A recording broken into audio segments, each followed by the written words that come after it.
Sometimes, hinahabol, chine-chase ka, but you don't know really na yung pag-chase niya sa'yo, kapag natapos sa'yo, na-conquer ka na niya, maghahanap na naman niya ng bagong i-chase. Kasi yung wiring nila is ganun, kailangan lagi silang may hinahabol, may ping-pong, walang stability. Lagi ko sinasabi to sa natin, sa vlog natin, never ever chase women. Okay?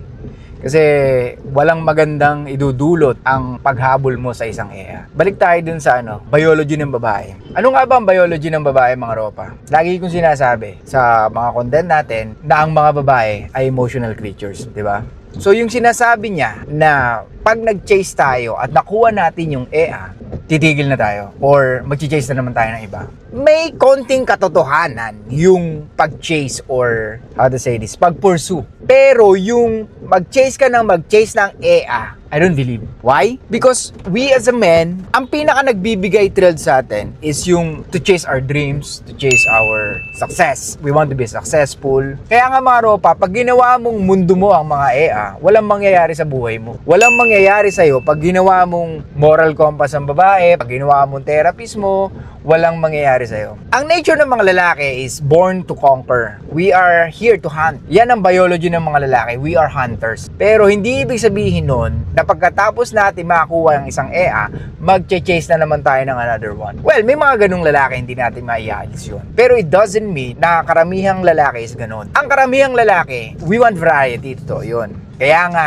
ang daming thirsty na lalaki. Why? Tamo, ang Pornhub, nakita ang Pilipinas, pang ilang years na tayo consecutive na number 1. More than, I think 3 years na, di ba? 3 years na tayong consecutive sa number 1 or number 2 na talagang nanonood ng porn everyday. Or sa Pilipinas, pinakamaraming nanonood ng porn. That's according to Pornhub, di ba? Hindi ba nakakahiya na iba yung takbo ng utak natin kumpara sa ibang bansa? So, ibig sabihin, we don't really have game as a man. Gets? Tayo mga lalaki, wala tayong game mga ropa.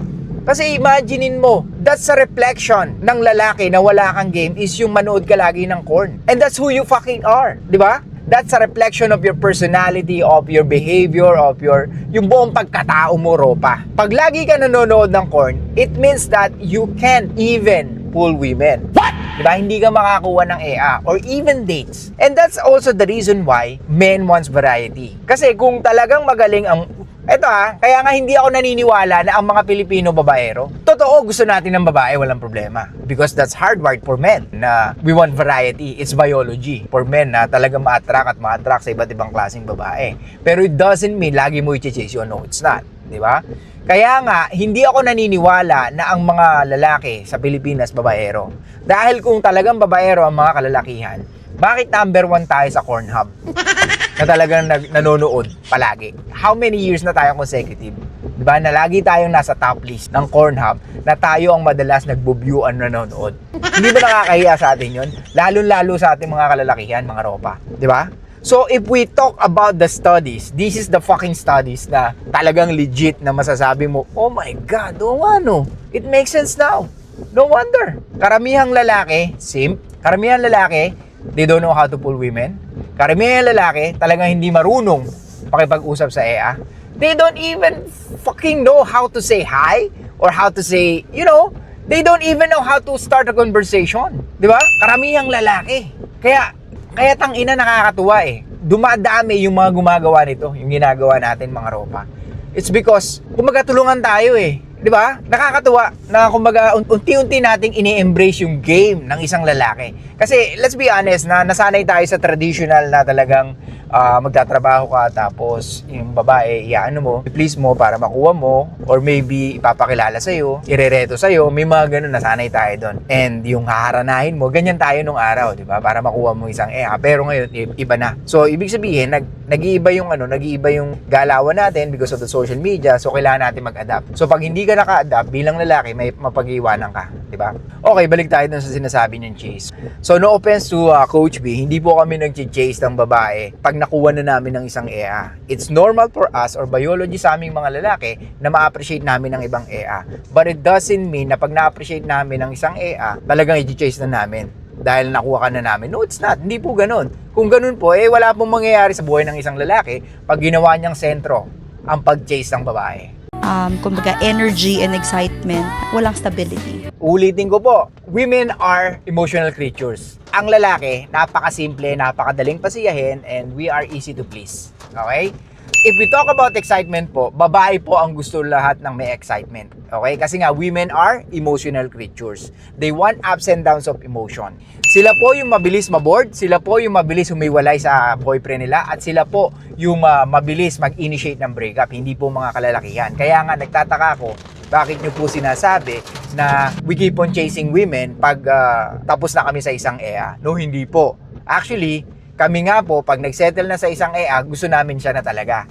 Kasi nga po, mahirap po talaga mag-chase ng EA or mag-attract ng EA. Kaya nga yung ibang lalaki, kahit nag-cheat na yung girlfriend nila o yung asawa nila, tinatanggap pa rin nila. It's not because, kasi kami, no, hindi po yun ang totoong dahilan. Ang totoong dahilan is, hindi po kaya makipaghiwalay ng isang lalaki dahil unang-una, it's very hard to attract women or it's very hard to pull women. Okay? Kasi ang mangyayari, back to zero yan. At ito pa po, nakakahiya po kasi na malaman ng sambayanan or ng mga kapamilya mo or ng mga ibang tao na naloko ka bilang lalaki. Kasi it reflects on you. It reflects on your leadership bilang lalaki pag nalaman ng karamihan na ang babae mo or ang asawa mo or girlfriend mo nagloko or nag-cheat sa'yo. Don't agree na dapat sa relationship mas mahal ng lalaki ang babae. Why? Kasi ilang lalaki ang nice guy na nakilala nyo or ilang nice guys ang nanliligaw sa isang babae pero hindi siya ganun ka-attractive sa babae. It's because women don't want a man na chine-chase sila. Kaya nga I disagree na nag-chase dapat ang lalaki. Gets? Hindi dapat tayo nag-chase bilang lalaki. Ang dapat nakikita sa atin ng mga babae, yung mga bagay na wala sa karamihang lalaki. Yung mga bagay na alam nila na makakasurvive sila pag itong lalaki ang pinili nila. Maliwanag po ba? Mga ropa, makinig kayong mabuti. Ang dapat piliin ng babae ay ikaw dahil marami kang kayang ibigay na hindi kayang ibigay ng mga karamihang lalaki. Okay? Kumbaga, hindi mo kailangan mag-chase ng babae dahil ang babae ang maghahabol sa'yo dahil meron ka na karamihang hinahanap ng babae. Okay? At ito pa, balik tayo. Anong biology ng babae? Women are emotional creatures, di ba? So, ibig sabihin nun, by default or by definition, women base everything on how they feel. Gets? So, pag ang lalaki, mahal na mahal niya ang babae, ano nangyayari? Naboboard ang babae. So, pag naboard ang babae, nandun na, magsiswitch na si lalaki. So, pag nakita ng EA na mas mahal siya ng lalaki, pwedeng hindi niya erespeto yung lalaki. Okay? So, ulitin ko. So, pag mahal na mahal mo ang isang EA or ikaw ang nag-chase sa EA, wala namang problema kung mahal mo ang isang EA. Pero papaliwanag ko po sa inyo na magkaiba ang pagmamahal ng babae sa lalaki. Uulitin ko, Miss Coach B, iba po magmahal ang lalaki at iba po magmahal ang babae. Pag nagmahal ang lalaki based on what he can provide. Okay? At ang loyalty niya base sa kanyang binibigay at kung paano siya magprotekta bilang lalaki or bilang boyfriend mo or asawa mo. Miss Coach B, ang babae po ay emotional. So kaya pag nagmahal ang babae based on how they feel. So pag nawala na yung spark or hindi na kayang i-stimulate ng lalaki ang emotions ng kanyang EA or ng kanyang asawa or ng kanyang girlfriend, pwede nang mag-start na mag-cheat ang EA or maghanap ng emotional stimulation outside the relationship. Or posibleng mag-cheat si EA. Sana po maliwanag yan. Kaya nga ganito nga po, pag ang lalaki nag-cheat, may binembang na iba, posible bang patawarin pa ng kanyang asawa? Pwede. Pwede bang patawarin pa ng kanyang girlfriend? Pwede. Pero pag ang lalaki may binahay ng iba or meron sinusustento ang iba, yun na ba ang pwedeng masabi natin na ang lalaki nagloko na talaga based on his loyalty? Dahil ang loyalty ng lalaki is magbigay, mag-provide at magprotekta. So pag ang lalaki may iba nang pinagbibigyan ng pera niya, ng atensyon niya, at ng protection niya, so ibig sabihin, by definition, he is already not loyal doon sa EA niya. Gets? Kasi nga, nahahati na. Okay? Yung instead na pera nila, nabibigay niya na doon sa isang EA niya. Gets? Pero kung kayang ibigay ng lalaki lahat ng pangangailangan ng tatlo niyang babae, papalag ba yung isang EA? Of course not, di ba? Let's be fucking honest, nangyayari yan. Especially kung ikaw ay may kapangyarihan. So, sino-sino yung may usually kapangyarihan at may kakayahang gawin yung ganyang relationship? Yung multiple relationship. Kung Muslim ka, pwede mong gawin yan as long as kaya mong buhayin. Tama? Inaalaw yan as long as kaya mong buhayin or payag ang mga EA. Gets? Kaya nga po, uulitin ko, Miss Coach B, ang babae po, iba ang pangangailangan at iba ang pagmamahal ng babae pagdating sa relasyon. Okay? Ang lalaki, iba rin ang dapat ibigay or the way na pagmamahal ng lalaki pagdating sa relasyon. Sana po maliwanag yan. Dahil ang lalaki, ang kanyang pagmamahal ay nakikita kung paano siya magbigay at magprotekta. At ang babae, pinapakita niya ang kanyang pagmamahal sa pag-aalaga ng kanilang anak at ng kanyang asawa or ng kanyang boyfriend.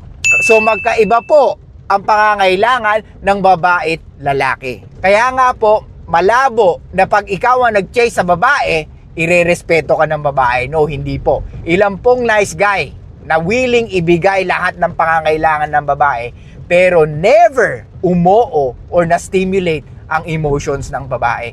Let's be fucking honest, ladies. Ayaw nyo ng nice guys. Mas gusto nyo yung red flag guys. Diba? Yung konting may ouch. Yung parang hindi nyo alam kung saan kayo ilalagay. Yung parang, kami ba o hindi? Ganun ang gusto ng mga EA. Because ang EA, ayaw nila agad na alam na nila yung mga susunod na mangyayari.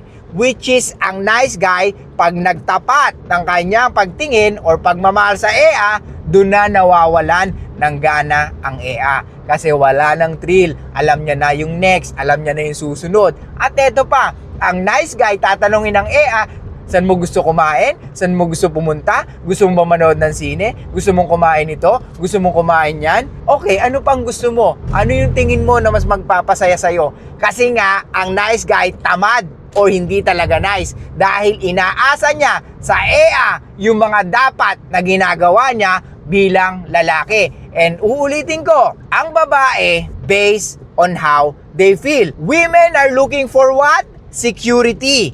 So pag hindi niya nakikita sa lalaki yun, do you think ma-attract siya sa lalaki? No, it's not. So, ibig mo sabihin, suplado mo to, pag siya pinagdidesisyon ko ng date namin, kung saan kami pupunta, anong kakainin, so ibig ba sabihin nun, pwedeng hindi siya maging secured sa akin? Yes! Kasi ikaw, bilang lalaki, ikaw ang magpaplano. Saan kayo pupunta, saan kayo kakain, anong gagawin nyo. Ang EA is susunod lamang sa'yo because women wants to be in a feminine stage once na magkasama kayo.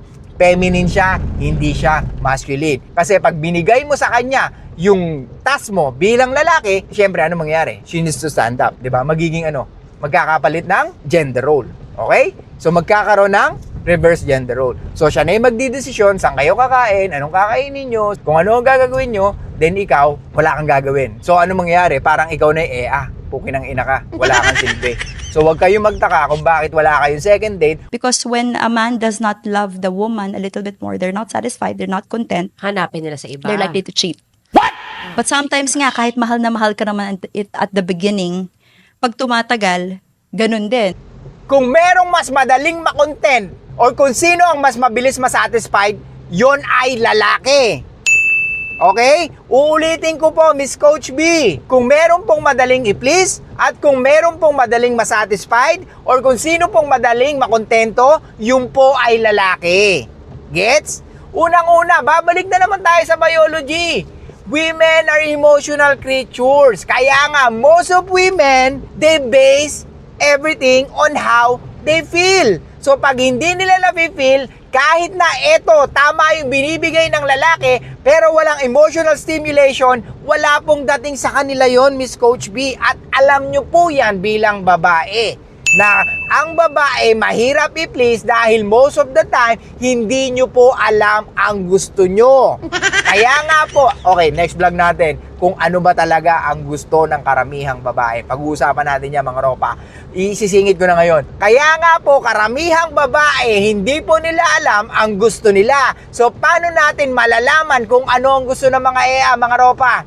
Ito, bibigyan ko na kayo ng konting idea. Paano natin malalaman ang gusto ng mga EA or karamihang EA? Okay. Ang gusto po ng EA, Miss Coach B, is yung karamihang gusto ng babae. Dito sa Pilipinas, anong normal na kulay ng buhok kahit nung early 2000 pa? Brown, di ba? So until now, meron pa rin ganon. Karamihang babae gusto ganon. Nung nauso yung bini, gusto rin nila ganon. May red, may maroon, may orange, di ba? Nung nauso yung extension ng nail, extension ng ng eyebrows, ginawa ba nila? Yes! Kasi nga, nakita ng mga babae or karamihang babae, uy, mukhang bagay din to sa akin. Ganong karamihan or ganon magdesisyon ang mga babae. Pag nakita nila kung ano ang ginagawa ng nakararami, gagayahin nila at yon ang gugustuhin nila. Uulitin ko po, ang gusto ng mga karamihan mga babae or nagdidesisyon ng mga babae based sa karamihang gusto ng babae. Okay? Kaya nga pag ikaw bilang lalaki, maraming nagkakagusto sa yung babae, alam mo na kaagad na pwedeng marami pang magkagusto sa yung babae. What? Kaya napakalupit mo, ropa. Kung ikaw yung lalaki na maraming naging babae, expect mo marami pang magkakagusto sa'yo kahit ano pang edad mo, ropa. Ang kailangan mo lang magsumikap sa buhay, ipakita mo kung anong kaya mo at magtagumpay ka sa buhay na ginagalawan mo. Gets? Uulitin ko po, Miss Coach B, ang gusto ng babae ay yung mga lalaki na pinagkakaguluhan or ginugusto ng karamihang babae because women cannot make decision solely by themselves. They always want to ask their friends, ask their mom, ask their sister. Ganun sila magdesisyon. Kahit pagdating sa pananamit, hindi po nila alam kung anong damit ang gusto nila isuot. Kaya nga, kahit marami silang damit, magte-textan-textan yan, girl, may date ako ngayon. Tingnan mo nga, bagay ba sa akin to? Kahit na gusto niya, pero hindi siya ganong sure, itatanong niya doon sa friend niya. Because women make decision as a group. Kaya nga, pag ikaw bilang lalaki, maraming may gusto sa iyong babae, ibig sabihin, you are already pre-selected by beautiful women. So, ibig sabihin, yung mga babae, hindi na nila kailangan i-confirm kung meron kang kayang i-provide dahil nakita na nila sa mga babaeng na-attract mo at sa mga babaeng nagkakagusto sa'yo na meron kang kayang i-provide. Okay? Kung tingin nyo meron kayong kakilala na dapat niya marinig to, share nyo lang. Kaso may nag-message sa atin last time, sana hindi ka na makakilala, Ropa. Huwag mo naman nakasuluhin, Ropa. Napaka-selfish mo naman. Hayaan mong yung mga tropa natin magkaroon din ng game or matuto din sa atin kahit papaano, di ba? I'm not saying na 100% magsasucess ka sa bawat tinuturo ko, pero I'll make sure na talagang kaya kong baguhin kung ano yung mga paniniwala mo pagdating sa nakasanayan mo. Okay? Ayun lang guys, thank you so much. I'll see you guys next time. Maulan na gabi sa inyo lahat. At yun, ingat-ingat. Madulas ang daan at baka kung saan ka madulas, alam mo na. LOL!